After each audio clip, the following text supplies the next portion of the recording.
Welcome to this week's Fireside Chat with Jesse. I am joined today by Jen Stitch, Funding and Documentation Manager for Falcon Equipment Finance. Thanks for joining me, Jen. You bet. Thanks for having me. No, and absolutely, and I'm glad to see your fireplace right next to right in the background there. It kind of perfect. You when I did one of the first ones of these last year with Darren Leasing, who I believe you used to work with at Stearns. Yep. He showed up, but he was a little bit more. He put his on his TV, which was the size of yours up there, and I'm like, Darren, I'm like, you're killing me, man. You're killing me. But, I sit by the screen all the time. I love our fireplace. No, this is more for show. I mean, I live in Arizona, so it's not like Minnesota, where it's like if this thing started kicking out heat, I'd be like, it's defective. Gotta go.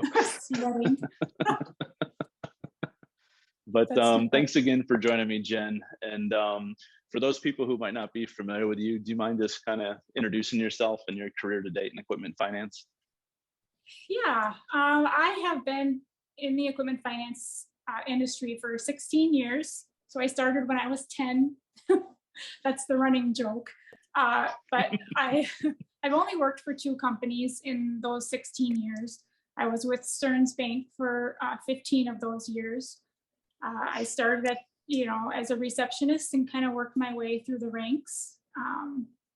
Being part of a bunch of different areas of the business. I feel like I really gained a lot of knowledge of the business.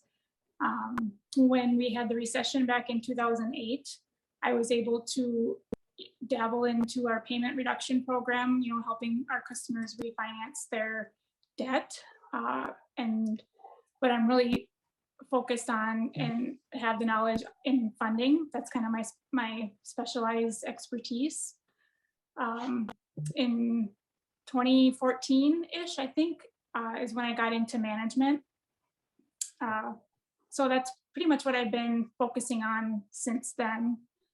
I joined Falcon in May of this year, and it's been a really, really good fit.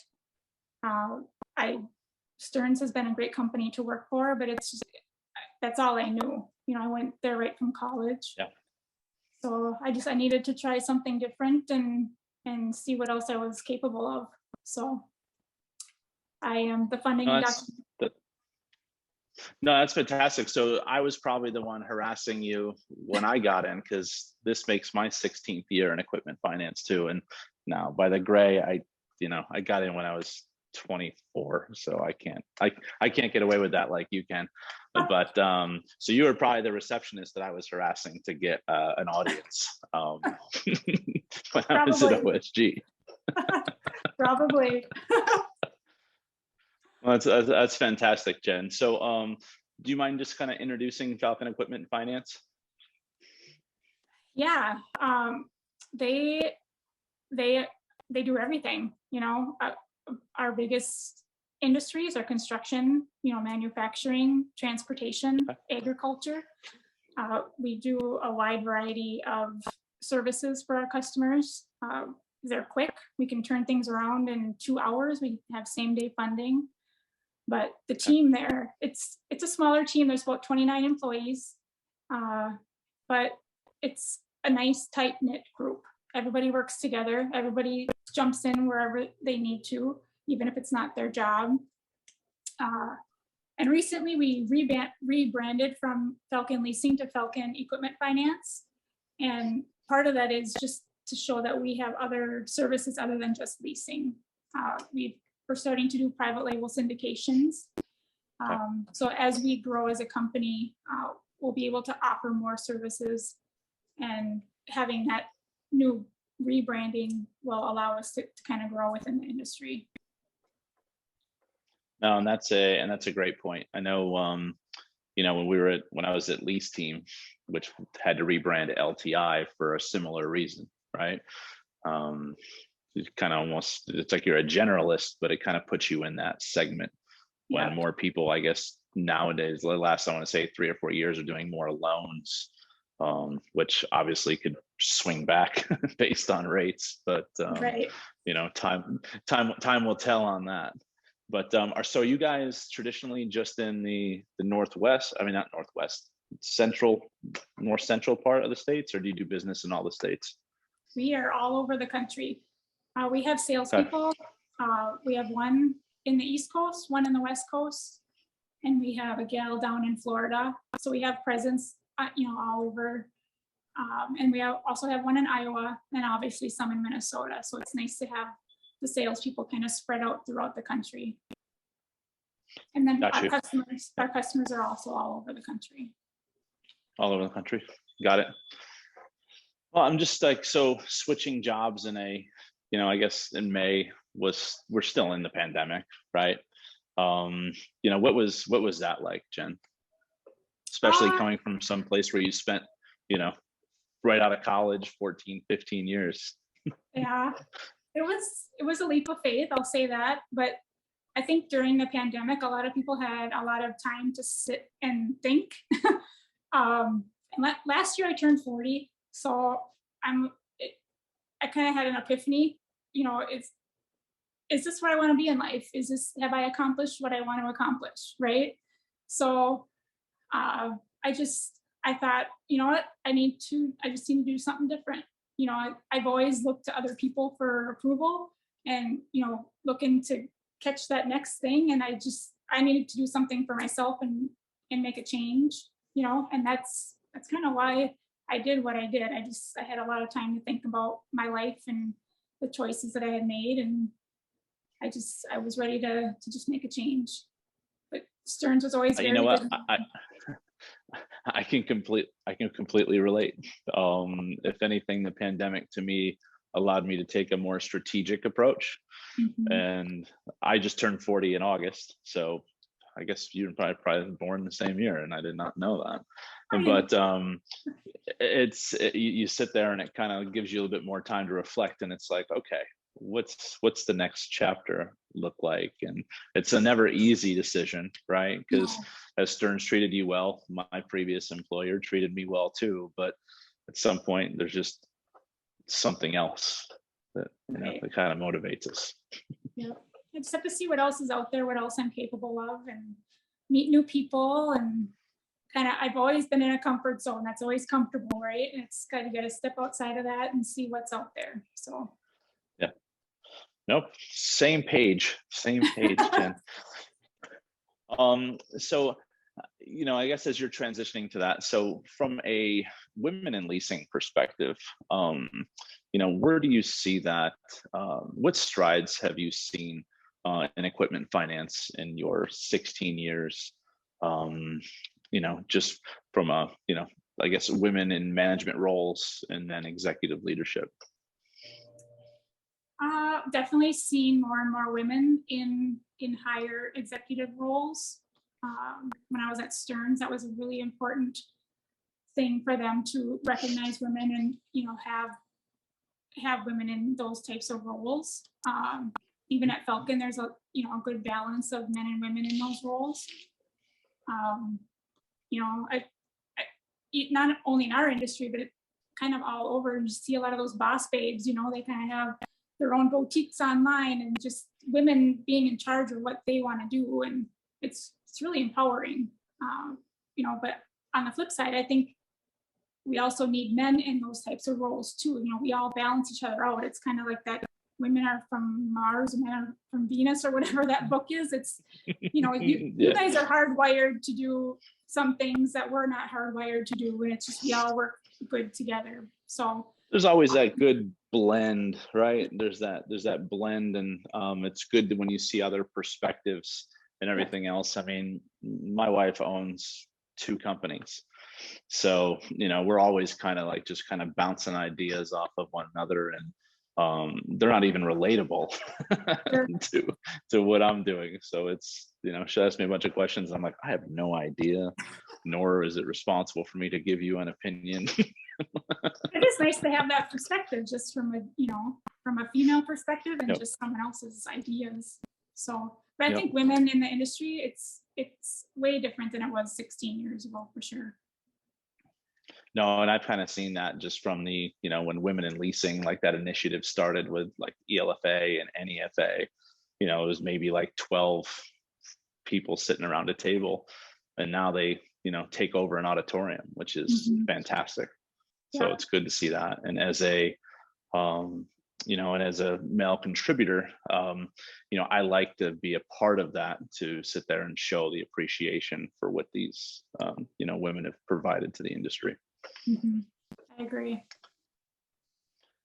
So from a Falcon perspective, are you guys back in the office? I know you said you're in the office. Are you guys 100% back? Are you a hybrid? Where are you guys at today? So when COVID hit, they did send everybody home, and they had just a handful of people come back to the office. There's a few of us that are hybrid, including myself, but there's maybe 5 of them that come into the office every day. People like our titling specialist, she has to be there to, get titles in and out. We have one funding specialist that's there every day, just, for checks and things like that. So, but most of the workforce is working from home, and I think will continue to stay that way. We've really seen a surge of COVID cases here in Minnesota. I don't know what it's like for you guys in Arizona, but we're kind of taking those precautions now and kind of trying to get as many people working from home again as we can until those settle down. Plus, it's getting to be that time of year in Minnesota where who wants to leave the house anyway? We don't have snow yet, but I'm like the oldest lady on the road. When any like one little snowflake, I don't want to drive anywhere. So I like having the option to work from home for sure. That's fair. I always laughed, because I've been working from home since 2011, and even when I was at OSG, I never went to Florida in the wintertime. I would always find myself somewhere colder than where I was. So it's like Minnesota is a given. Like I want to say, even in the pandemic, I was there last October and it snowed, and I'm like, yes. What is going on? I'm starting to question my life choices. We had an awful storm last October. You did not come at a good time.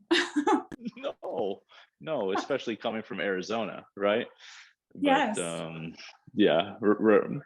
But anyhow, but that is the coldest I've ever felt. I think was that polar vortex like 3 or 4 years ago up there when it was ice fishing.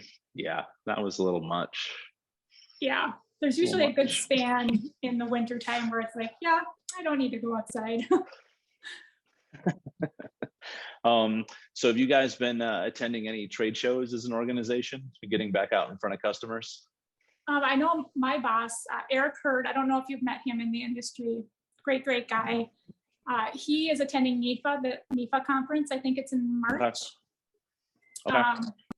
But that'll be a good conference, Jen, because I'm chairing it I'm co-chairing it. So, well, if he doesn't like it, then it wasn't me. It wasn't you. It wasn't me. Maybe I'll nudge him and see if I can tag along. We're kind of, he's VP of operations, and I'm kind of right underneath him in overseeing the funding and docs. So I don't know if I can tag along, but maybe I'll ask. But I've never been to a NIFA conference. Okay. That was EFLA is the only one that I've been able to attend. But as now that I'm at Falcon, I'm hoping that I can have more opportunities to travel. I know when you have that, are you going to be in the cities in the summer in Minneapolis for your event? So I will actually, I will, yeah. So I was up there in June. I think the next time I'm going to be there will be for a NIFA event in February, where we do ice fishing. Oh. On Lake Minnetonka there. So maybe I'll see what I can do to get you to join me for that one. But no, we'd love to have you, because I want to say that ELFA, what was that, an Ops and Tech conference 3 years ago that you went to? Yep.